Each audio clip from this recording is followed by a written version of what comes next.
If you're considering a 55 plus community, chances are you're like most people. The first thing you do is jump on their website and read all about the wonderful benefits of living there.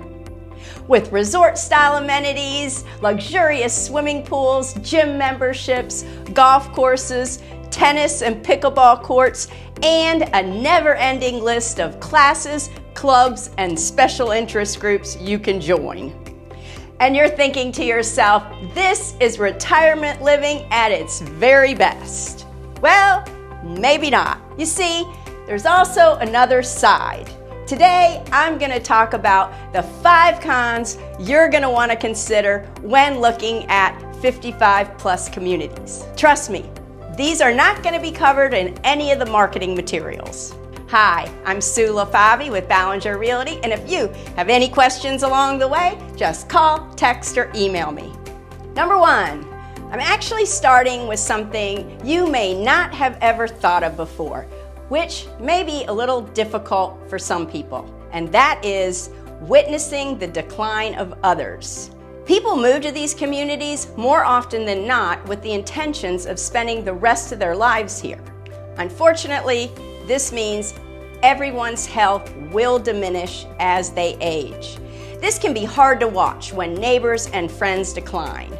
Potentially, this could affect your own outlook and even speed up your own aging process by not having more youthful energy around you. Whereas living in a traditional neighborhood allows you to live around younger families, which can be more energetic, lively, and a pleasant experience. For me, surrounding myself with younger folks when I go to, for example, my gym class is a big motivator for me to press on. Number 2, a little bit along the same lines, lack of diversity. And I don't just mean in age, also experiences, because again, everyone is pretty much from the same generation. I recently had a client looking at this type of community, and she told me she was a retired school teacher. And at the end of the day, she came to the conclusion that she would really miss being around children, which you rarely encounter in 55 plus communities. So she decided this was not the place for her. No kids playing in the streets, birthday parties in the park, or even teens or young people to befriend or mentor. Number 3, I'll call it 5 o'clock somewhere. Sometimes empty nesters who have retired decide to revert back to their college fraternity days. Yes, the drinking culture can be very prevalent. Just to give you an example, I recently took clients into a 55 plus community and we were touring the amenities. We pulled into the parking lot of the outdoor pool and bar area, and literally the only thing we could hear was a bunch of very loud, drunk men at the bar, and it was hardly lunchtime. This was the clincher for my clients. They said, this is not for us. We can just imagine what this place looks like in the summertime. And oh wait, this is funny. Speaking of college days, now, guess where the highest rate of sexually transmitted disease is around here? It's not in the high schools. You guessed it, in a large 55 plus community. Number 4, gossip, cliques, and busybodies. You know how it is. Many folks who are no longer working just have way too much time on their hands. And that means, well, it feels like they are always in your business. And I'm not joking. I have heard too many times, and I can tell you stories. You would like to believe everyone has outgrown the middle school mentality, but that is not always the case. And oftentimes, cliques form in these communities, and as a new neighbor, you might not feel as welcomed.